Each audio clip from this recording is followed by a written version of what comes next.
Magandang araw sa inyong lahat. Ang kwento natin ngayong araw na ito ay tungkol sa isang car wash shop sa Pasay. Nagtatrabaho ka ba? O may kakilala ka bang nagtatrabaho sa isang car wash shop? O na-experience mo bang magpa-car wash ng sasakyan mo dito? Tunghayan ang ating nakakatakot na kwento at tumanda sa pagpasok sa takip siling. Nagsisimula ang ating kwento sa isang binatilyong nagngangalang Jason. Tubong probinsya ng Negros si Jason. Bata pa lang ay pangarap na niyang makaluwas ng Maynila. Minsan kasi ay may mga kakilala siya doon sa probinsya nila na nakaluwas na ng Maynila na kapag dumarating sa kanilang lugar ulit ay nagkukwento ng kanilang mga experience sa Maynila. Tuwang-tuwa siya sa mga kwento ng mga ito. At dahil sa pagiging panganay ni Jason sa 5 magkakapatid, ay di na niya nagawang makapagtapos pa ng pag-aaral dahil sa hirap ng buhay. Ulila na siya sa ina, kaya siya lang ang inaasahan ng kanyang ama na makatuwang sa pagtatrabaho para sa kanilang pamilya. Bukod pa dun may sakit pa ang kanyang ama na nagiging dahilan kaya minsan ay halos wala silang kainin sapagkat di naman sapat ang kinikita nito para sa kanilang lahat. Ngunit sa kabila ng lahat ng iyon ay masipag na bata si Jason.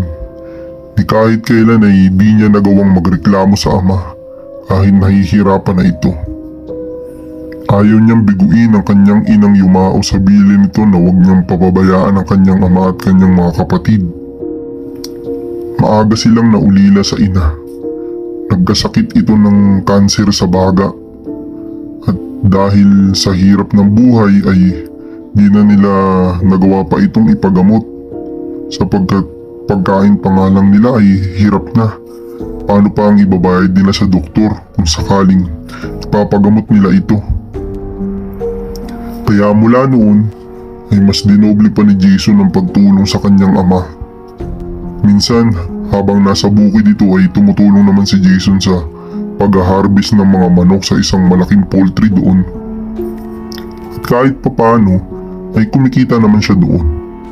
Kung minsan naman ay umi-extra siya sa mga nagbubuhat ng mga gulay na kinakarga sa mga supplier na namimili ng sako-sakong gulay na dinadala rin sa Maynila. Sa trabaho niyang iyon ay nakilala niya ang kaibigan niyang si Bart. Pahinante si Bart sa isang truck na nagdi-deliver ng gulay. Madalas kapag naroon ito sa kanilang bayan ay nagkukwento ito ng tungkol sa Maynila. Mas matanda ito kay Jason ng 2 taon. Ulila din sa ina, kaya halos nagtatagpo silang dalawa. Sabi ni Bart sa kanya kung gusto niya may kakilala siyang car wash na pwedeng pasukan ni Jason. Maliit nga lang. Tsaka maliit lang din ang sweldo, ngunit pag naglaon ay tumataas naman. Pero sa umpisa ay mababa lang. Kasi bukod sa wala pa namang experience si Jason sa ganong gawain babayaran pa niya ang kanyang magiging tirahan dun. Sabi ni Bart na dun din siya titira sa shop na nirereto sa kanya ni Bart.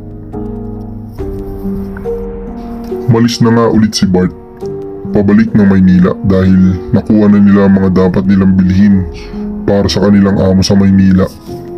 Paalam na ito kay Jason at sinabing, pag-isipan mong mabuti, sayang din yun kahit papano higit na mas malaki ng kaunti ang kikitain mo doon kaysa dito sa probinsya.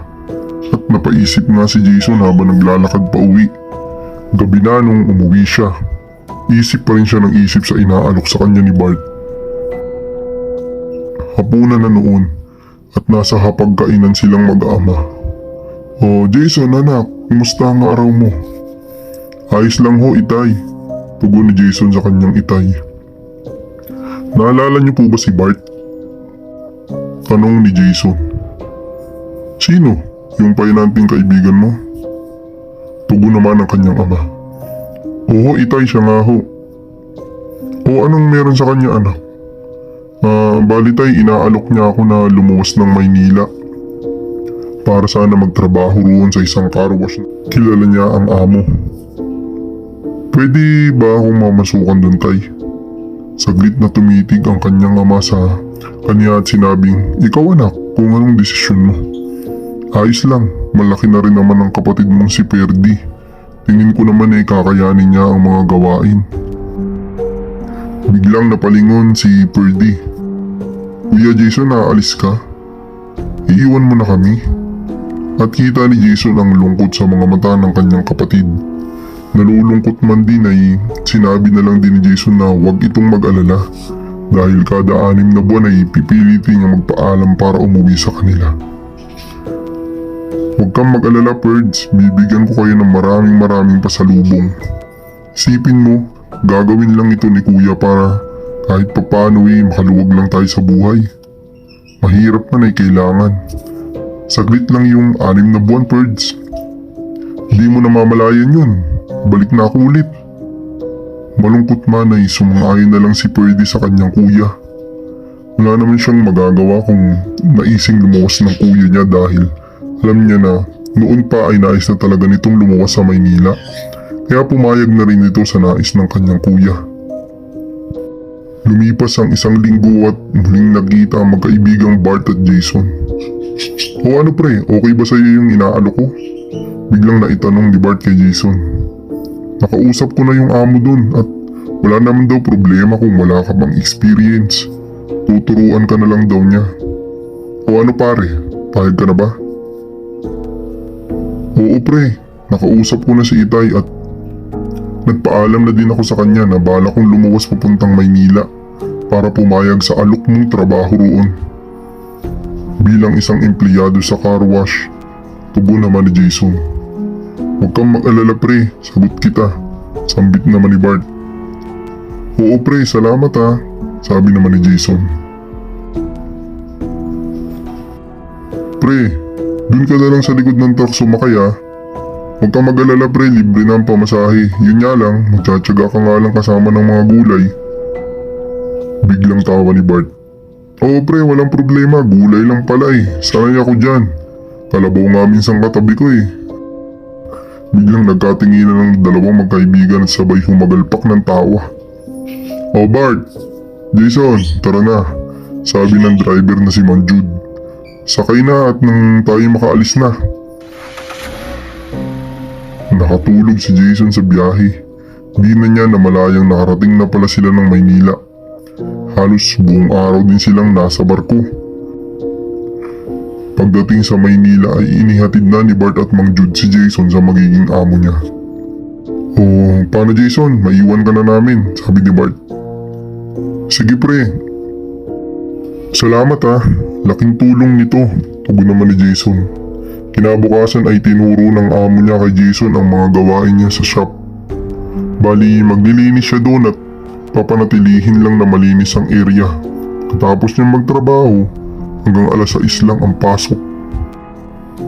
Pananatilihin lang na malinis ang area pagkatapos niyang magtrabaho. Hanggang 6:00 lang ang pasok mula 9:00. Kaya di naman siya magiging masyadong pagod. Lahat ng kasama niya ay nakatira lang sa malapit kaya lahat sila ay stay out. Tanging siya lamang ang maiiwan sa shop sa gabi kaya kahit papano ay sulit na din yun para sa kanyang amo kasi sa gabi para na rin merong gwardiya roon at yun nga si Jason. Doon lang naman siya sa barracks niya at nakalak naman lahat ng mga kwarto sa shop kaya wala naman pangamba ang amo niya na gagalawin ito ni Jason o bubuksan dahil nga sa bago lang ito sa trabaho at baka may gawin pang kalokohan. Pero tiwala naman ito kay Jason dahil ni-repair naman ito ni Bart. Kaya kung sakaling may gawing di maganda si Jason hahabulin niya ito kay Bart. Dumating na ang gabi. Sarado ang shop. Mag-10 na nun. Tahimik na ang paligid. Pahiga na sana si Jason nang biglang may narinig siyang tunog ng sasakyang tila ba ay nagpa-parking. Kaya tumayo siya para silipin ito at sabihin sarado na sila nang akmang magsasalita na siya biglang tumigil ang tunog ng sasakyan. Sinilip niya ang ilalim ng gate ngunit wala naman siyang nakitang kahit ano kaya napakamot na lang ito ng ulo at di na lang pinansin. Bumalik na ulit sa kwarto niya si Jason at nagpahinga. Naging okay naman ang mga sumunod na araw. Paunti-unti ay natututunan na ni Jason ang sistema sa shop. Kaya di na siya masyadong nangangapa. Halos ang dami nilang nalinisan ng araw na yun kaya pagod na pagod siya. Nagpaalam na ang kanyang boss na uuwi na dahil may lakad pa daw ito kaya nagsara na sila ng maaga-aga. Nagpahinga si Jason noon at umidlip muna sandali dahil sa pagod. Bigla siyang nagising nang biglang may bumusina ng sasakyan. Napabalik siya sa inihigaan at naisip na umaga na at baka amo niya yun, ngunit pagdilat niya ng mga mata niya gabi pa rin pala. Halos pasado alas 12 palang pala nun. Dali-daling tumayo si Jason para puntahan ang sasakyan, ngunit pagsilip niya sa gate ay wala namang sasakyan doon kaya bumalik na siya nang biglang may psst, psst. Dalawang beses may sumitsit sa kanya. Kaya sabi niya sarado na ho kami, bukas na lang ho kayo bumalik. At nang biglang tatalikod na siya meron na namang sumitsit. Psst. Psst. Biglang nanlamig ang pakiramdam ni Jason at tila bumigat ang bawat hakbang niya. Sino kaya itong nantitrip na to? Di kaya magnanakaw to? Paano kaya to? Mag-isa lang pa naman ako dito. Buti na lang kahit papano nakapadlock. Baka sakaling di naman sila makapasok. At habang papalapit siya sa gate ay nakita niya ang map. At tinanggal ni Jason ang kahoy nito. Kung sakali mang magnanakaw na may magagamit siyang pangdepensa sa sarili niya. Takot man ay binalikan niya ang gate. Dahan-dahan siyang lumakad at tinatansya ang mga susunod na mangyayari. Ngunit wala naman tao.